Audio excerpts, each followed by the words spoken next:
안녕하세요. 결혼한 지 2년 된 30대 초반의 가정주부입니다. 대리효도라는 거 들어만 봤지 제 남편이 바랄 줄은 상상도 못했습니다. 그렇게 효자하고 싶으면 너나 실컷 하라고 던져주고 이혼했네요. 남편과 저는 소개팅으로 만나 1년간 연애 끝에 결혼을 약속했습니다. 궁합도 안 본다는 4살 차이에 사귀는 동안 큰 다툼도 한 번 없었습니다. 그렇기에 오히려 결혼을 안 하는 게 이상하게 생각될 정도였어요. 하지만 결혼식을 올리고 난 뒤 남편은 제가 다 잡은 물고기라고 생각했는지 예전하고는 다른 모습을 보여줬습니다. 처음 남편이 달라졌다고 느낀 건 결혼하면서 처음 맞은 명절 때였어요. 결혼 전에는 분명히 설에는 시댁 먼저, 추석에는 친정 먼저 가기로 했었는데요. 저희는 결혼을 5월에 올렸기 때문에 돌아오는 추석이 둘이 맞는 첫 명절이었습니다. 그러자 남편은 아무리 약속한 게 있어도 첫 명절은 예외 아니냐며 시댁 먼저 가자고 사람을 들들 볶더라고요. 친정 부모님께 푸념하듯 이야기를 전하니 뭘 그런 걸 가지고 싸우고 있냐고 하시면서 첫 명절이니까 남편이 하자는 대로 하라 하셨습니다. 괜히 별것도 아닌 일로 시댁 어른들 눈밖에 나지 말라고 하시면서요.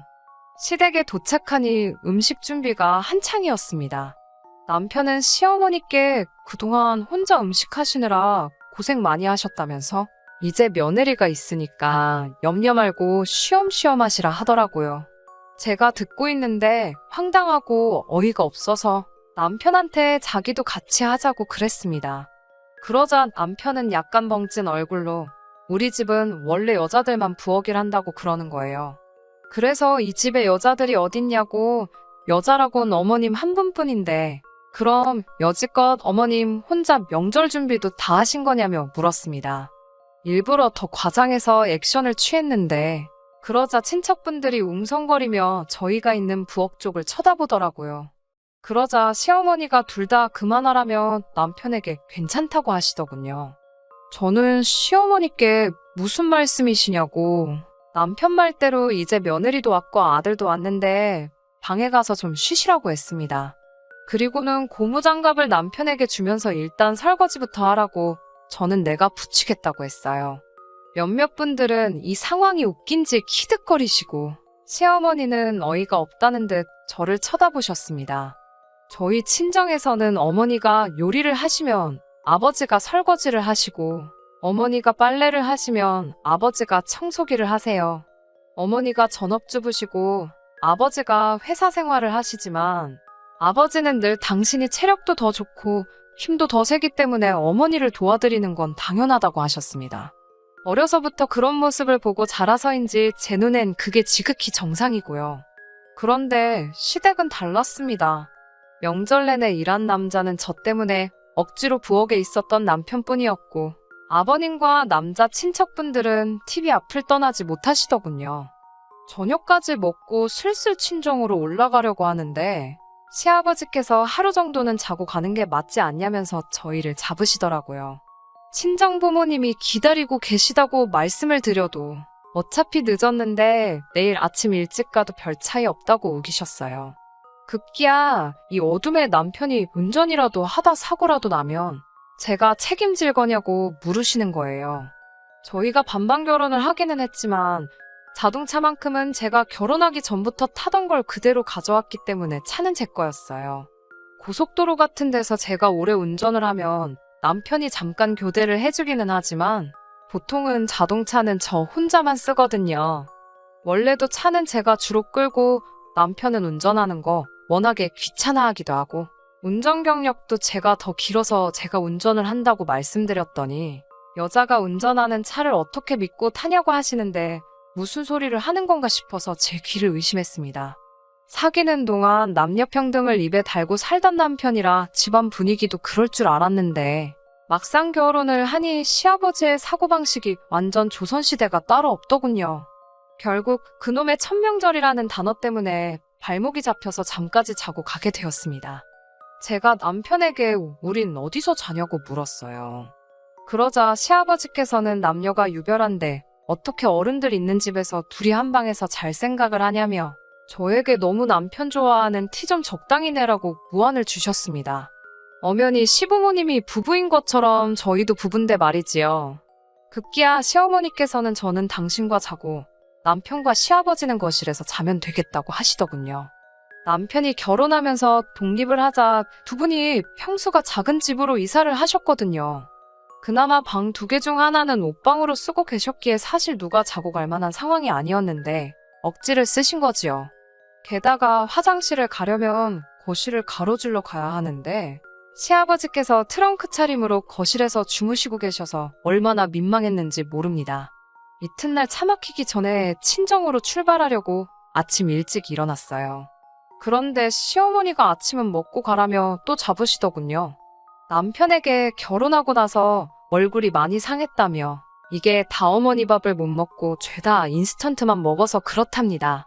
어머니가 차려주는 밥상 언제 또 받아보겠냐며 먹고 가라고 고집을 피우셨습니다. 막말로 저희가 죽으러 가는 것도 아닌데 억지를 쓰시니 슬슬 짜증이 밀려왔어요. 저는 결국 저희 부모님도 저 목이 빠져라 기다리고 계실 거라고 남편한테는 아침 먹고 올 거면 아예 놀다가 버스 타고 천천히 올라오라고 했습니다. 저는 차 끌고 먼저 올라가겠다고요. 그제서야 남편도 시부모님께 가봐야겠다 말을 하더군요. 집으로 올라오는 차 안에서 제가 기분 나쁜 티를 팍팍 내고 있으니까 남편도 한마디 하더군요. 아무리 그래도 시부모님이 부탁을 하는데 그렇게 불편한 티를 내야 하냐고요. 그러면서 다음부터는 시부모님뿐만 아니라 어른들 앞에서는 남편을 존경하고 위하는 태도를 갖추라나요. 비록 남편이 저보다 4살 많은 오빠긴 했지만 저희가 무슨 학교 선후배 관계도 아니고요. 결혼했으면 동등한 관계 아닌가요? 제가 말 같지도 않아서 오빠나 똑바로 하라고 했습니다. 약속을 어기고 시댁에 갔으면 미안한 줄이나 알지 뭘 그렇게 기세등등하냐고요. 그렇게 저희는 처음으로 부부싸움이라는 걸 하게 되었습니다. 서로 한마디도 없다가 친정에 도착할 무렵 제가 남편에게 얼굴 좀 피라고 했습니다. 그런데 남편은 제 말을 귓등으로도 들은 척을 안 하더군요. 저희 부모님 앞에서 어찌나 툴툴거리고 다니던지 정말 7살 먹은 애도 아니고 한 대 쥐어봐가지고 싶었습니다. 영문을 모르는 저희 부모님은 남편이 워낙에 기분 나쁜 표정으로 와 있으니 사위 눈치를 보고 계셨어요. 저는 남편에게 그따위로 행동할 거면 다시 시댁으로 가라고 했습니다. 그 후로는 남편에게 단 한마디도 걸지 않았고요. 친정 부모님도 저희가 싸웠다는 걸 아시고는 억지로 화해시키려 드시지는 않으셨어요. 부부싸움은 집에 가서 하라며 밥 먹었으면 얼른 가라고 하시더군요. 제가 남편에게 가자는 소리도 안 하고 먼저 밖으로 나가자 쫄래쫄래 따라오긴 하더라고요. 저는 차에 올라타자마자 남편한테 지금 뭐 하자는 거냐고 우리 부모님한테 당장 가서 사과하지 않으면 내년 명절부터는 시댁에 안 간다고 울음장을 놨습니다.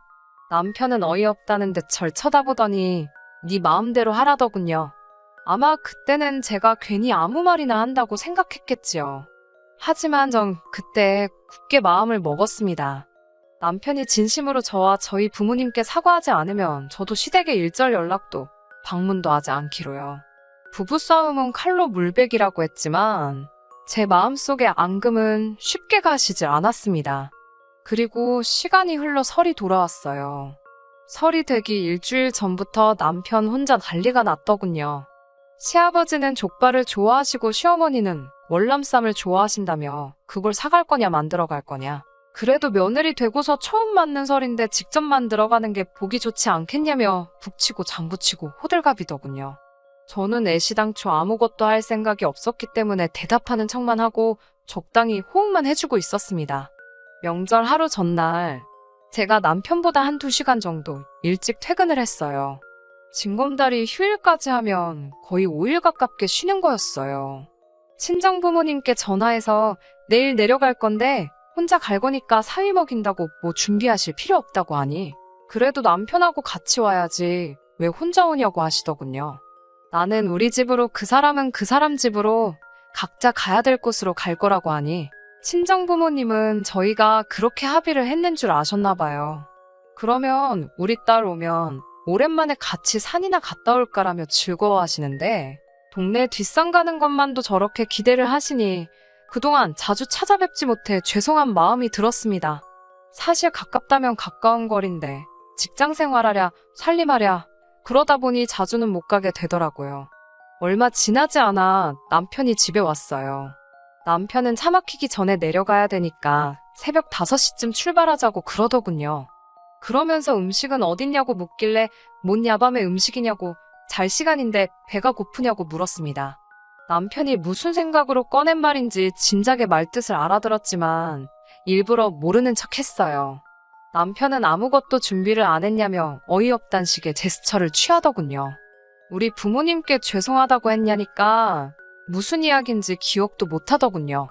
작년에 내가 한 말 생각 안 나냐고 사과 안 하면 시댁에 안 가겠다고 하지 않았냐 하니까 지금 장난치는 거냐며 얼굴이 험악해지더군요. 자기 체면은 어떻게 되냐면서요. 나는 우리 친정에서 체면 없냐고 따지니 여자가 무슨 체면이 있냐고 그러더군요. 남편이 저를 어떻게 생각하고 있었는지 정확히 알 수 있었어요. 연애할 때는 여자나 남자나 똑같다며 밥 먹을 때도 더치페이하고 결혼 준비도 남자 여자 똑같이 반반씩 하고 여자도 경쟁력을 잃지 않게 맞벌이하며 독립적인 주체가 돼야 한다던 인간이었는데 말하는 꼬라지를 보아하니 연애할 때는 그냥 본전 생각만 하던 쪼잔한 남자였어요. 완전 사기 결혼 당한 것 같았습니다. 남편은 혼자분을 삭히지 못하고 씩씩거리다가 정말 혼자서 새벽에 시댁에 가버렸어요. 정이 떨어질 대로 떨어진 상황이었지만 괘씸하기도 하고 열받더군요. 그나마 차는 그대로 있더라고요. 어차피 차키는 제가 보관하기 때문에 굳이 제 가방까지 뒤져가면서 차키를 몰래 빼내지 않은 것 같았습니다. 그래서 제가 차를 몰고 친정에 갔습니다. 친정 부모님은 남편이 오지 않은 것에 대해서 조금 걱정하시는 눈치긴 했지만 그래도 저랑 같이 설을 보낼 수 있어서 좋다며 기뻐하셨어요. 그렇게 명절 연휴가 끝나가던 즈음에서 남편에게 전화가 걸려왔습니다. 미안하다고 사과라도 하려고 그러나 싶어서 전화를 받았더니 시어머니가 욕실에서 미끄러져 넘어지셨다며 지금 병원 응급실이라고 하더군요. 아무리 남편이 꼴보기 싫고 시댁이 싫어도 걱정은 되잖아요. 친정 부모님도 얼른 가보라고 하셔서 바로 병원으로 향했어요. 의사 선생님 말로는 나이도 있으신데다가 원래 뼈가 튼튼하지 못한 분이라서 좀 오래 입원해 계셔야 할 것 같다더군요. 남편이 자기는 출근해야 되니까 저더러 휴가 쓰고 시어머니 곁에서 병간호를 도우라더군요. 저도 엄연히 직장인이고 남편이 버는 만큼 버는데 어이가 없었어요. 남편은 그래도 여자는 여자가 돌봐야 하는 거 아니냐며 그런 게 며느리 도리라는 거예요. 저는 진짜 폭발할 것 같은 가슴을 한 번 더 부여잡고 그럼 그냥 간병인 부르라고 했습니다. 남편은 간병인이 얼마나 비싼 줄 아냐며 저더러 돈 낼 거냐고 묻더군요. 내 남편 머리에는 뇌가 아니라 우동사리가 들어있나 싶어서 그걸 왜 내가 내냐고 당신 어머니지 않냐고 하니까 감히 며느리가 남편을 낳아주신 분을 당신 어머니라고 부르냐며 노발대발하더군요. 남편이 자기가 사람을 잘못 봤다면서 이런 여자인 줄 몰랐다고 사기 결혼 당한 것 같답니다. 저도 그때는 이판사판이었어요. 누가 누구한테 사기 결혼을 운운하냐고. 나야말로 오빠가 이렇게 구시대적이고 구닥다리인 줄 몰랐다며 효도하고 싶으면 직접 하라고 소리를 질렀습니다. 병원에 있는 사람들이 다 저희를 바라보고 있더군요. 진짜 너무 쪽팔려서 그 길로 차 끌고 올라와 버렸습니다. 차를 끌고 가고 있는데 남편한테서 죽어라고 전화가 오더라고요. 빨리 차 돌려서 안 돌아오면 자기를 이제 아예 안 보고 사는 걸로 간주하겠다고 가당치도 않은 말로 저에게 겁을 주기 시작했어요. 네가 어디 나 없이도 살 수 있겠냐면서 뭐라 하는데 솔직히 하나도 무섭지가 않더라고요. 오히려 제가 당신도 시아버지도 시어머니 없이는 라면 하나도 못 끓이지 않느냐고 당신 말대로 아예 안 보고 살 테니 2번 다시 연락하지 말라 말하고 전화를 끊어버렸습니다. 급한 대로 집에 가서 제 물건들과 필요한 것만 가지고 나와서 회사 근처에서 살고 있는 친구 집에서 머물기로 했어요. 남편도 시아버지도 한 번쯤은 불편한 걸 두 사람 다 겪어봐야 소중한 걸 깨닫겠지 싶었어요. 아무튼 친구 집에 머물면서 회사 나가고 그랬는데 남편에게 매일같이 오는 전화도 문자도 싸그리 다 무시해버렸습니다. 그러다 남편이 회사에 휴가를 내고 시어머니 병간호를 하고 있다는 사실을 전해 듣게 되었어요. 속으로 고소하다 싶었습니다. 과일도 깎아먹는 게 귀찮아서 껍질째 먹는 과일 아니면 손도 대질 않는데 다쳐 누워 계실 시어머니가 한편으로는 저 사람들한테 병간호를 받는다는 사실이 조금 안쓰럽기도 했지만요. 그리고 그날로부터 한 2주일쯤 지났을 때예요. 오전부터 모르는 번호로 자꾸 연락이 오길래 받았더니 남편이더라고요. 제가 자기 전화를 너무 피해서 핸드폰을 하나 더 개통했다며 이렇게까지 해야겠냐고 그러더군요. 자기가 반성 많이 했다면서 시어머니가 저 많이 보고 싶어 하신다고 한번 내려올 수 있겠냐고 물었습니다. 목소리도 예전보다 차분해지고 진심으로 미안해하는 눈치라서 전 정말 반성이라도 하고 있는 줄만 알았습니다. 어쨌든 진심이 담긴 사과를 받았으니 저도 모른 척하고 있기는 조금 그랬어요. 그래서 토요일 아침에 집으로 다시 돌아가서 시어머니가 좋아하시는 월남쌈도 만들고 그동안 제대로 챙겨 먹지 못했을 남편이 안쓰러워서 평소에 좋아하던 약밥도 했어요. 그렇게 2시간을 달려 병원에 도착했더니 한눈에 보기에도 처참한 몰골을 한 남편이 보이더군요. 시어머니는 저를 보자마자 이제 마음 고쳐먹고 지금이라도 내려와서 다행이라 하셨는데 무슨 말씀을 하시는 건지 잘 이해가 안 되더군요. 하지만 아프신 분한테 꼬치꼬치 따져먹긴 그래서 별말은 안 했습니다. 남편은 제가 해간 음식을 개걸스럽게 먹어치우고는 이제 선수교체 시간이라며 차키를 달라고 하더군요.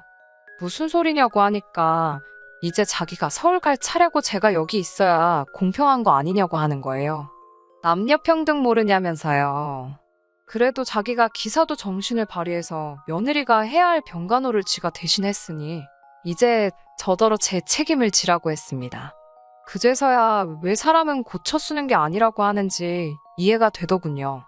전혀 달라진 게 없었습니다. 제가 남편에게 연애할 때는 이런 사람인 줄 몰랐다 하니까 자기도 제가 이런 여자인 줄 몰랐다면서 다르게 뭐냐 하더군요. 옆에 있던 시어머니께서 다른 입원한 사람들은 딸이나 며느리가 와서 병수발 들어준다며 그게 너무 부럽다 그러셨다는 거예요. 아무리 그렇게 말씀하셨어도 안 되는 건 안 되는 거라고 했습니다. 그리고 나도 직장 다니는 거 모르냐고 하니까 그까짓 거 얼마나 번다고 유세냐고 나야말로 이제 더 쓸 휴가도 없고 하루빨리 회사에 돌아가야 한다고 그러는데 정말 더는 못 견디겠더군요. 저는 남편이 먹고 있던 약밥을 빼앗아 잔디밭에 집어 던져버리고는 이제는 진짜 끝이라고 이혼하자고 했습니다. 남편은 뭐가 그리도 당당한지 너는 이제 큰일 났다고 저를 겁주기 시작하더군요. 남편이 시어머니 병간호를 하는 동안 저는 짐 싸들고 집 나와서 별거를 하지 않았냐는 사실을 들먹이면서 여자가 집 나가서 가정에 소홀했으니 제가 파탄의 원인인 유책사유자가 되는 거 모르냐고 으름장을 놓더라고요. 저한테 이혼 소송을 걸어서 재산분할과 위자료로 제가 가진 모든 것을 뺏어버리겠다고 하더라고요. 어디서 그런 말을 들었냐고 물어보니 같은 병실을 쓰는 사람이 알려줬다고 합니다. 생각이 있으면 스스로 찾아보기라도 할 텐데 요즘 인터넷도 잘 되어 있어서 손가락 몇 번만 움직이면 그게 틀린 사실이란 것쯤은 순식간에 알 텐데 그런 노력조차 없이 잘 알지도 못하는 사람한테 들은 정보만 가지고 떠들어대니 우습지도 않더군요. 제가 집을 나갔던 건 사실이지만 집을 나가라고 먼저 말한 것도 남편이고 서로 간에 합의가 있었기 때문에 제가 친구 집에서 잠시 머물렀던 사실이 이혼 사유가 될 수 없다는 건 몰랐나 봐요. 남편이 틀렸다는 걸 딱히 정정해주지는 않았어요. 재산분할 역시 혼인기간이 길지가 않으니 각자 가져온 만큼 다시 나누는 건데 정확하게 반반 결혼을 했으니 더 줄 것도 덜 줄 것도 없었어요. 오히려 결혼 초기부터 며느리돌이 운운하며 배우자의 의무만 강조하고 친구 집에서 머물면서 남편이 시어머니 병수발 안 들고 뭐하고 있냐고 보내던 문자들이 증거가 돼서 남편의 희망과는 다르게 남편에게 혼인 파탄의 책임이 인정되어서 위자료 청구 소송은 남편이 아니라 제가 하게 되었네요. 위자료라고 해봐야 안 받아도 그만인 적은 액수였지만 그동안의 정을 생각해서 합의하자며 구질구질하게 구는 꼬라지를 보아하니 안 받을 수가 없어서 탈탈 털어 받아냈습니다. 둘 사이에 아이가 있던 것도 아니고 요즘 이혼한 게 흠이 되긴 하나요. 지금은 당당한 돌아온 싱글이 되어서 살고 있습니다. 다른 건 몰라도 지금도 사람을 만날 때 가장 먼저 신경 쓰는 것이 바로 남녀평등을 운운하는 사람들입니다. 남녀평등 운운하는 사람 치고는 너무나도 이기적이었던 전 남편 때문인지 정말 건강한 사고방식을 가지고 있는지 아니면 전 남편처럼 자기가 유리할 때만 남녀평등을 운운하는 사람인지 그것부터 유심히 살펴보게 되네요. 한편으로는 이러면 이런대로 쭉 혼자 지내는 것도 나쁘지 않을 것 같다는 생각이 들 때도 있어요. 제 앞길에 새로운 인연이 있을지 없을지는 모르지만 벌써부터 걱정하지 말고 지금 당장은 저에게 주어진 상황을 즐기며 살아가 볼까 합니다. 끝까지 들어주셔서 감사합니다. 오늘의 사연은 여기까지입니다. 구독과 좋아요, 알람 설정 부탁드리고 더 좋은 사연으로 다시 찾아뵙겠습니다. 감사합니다.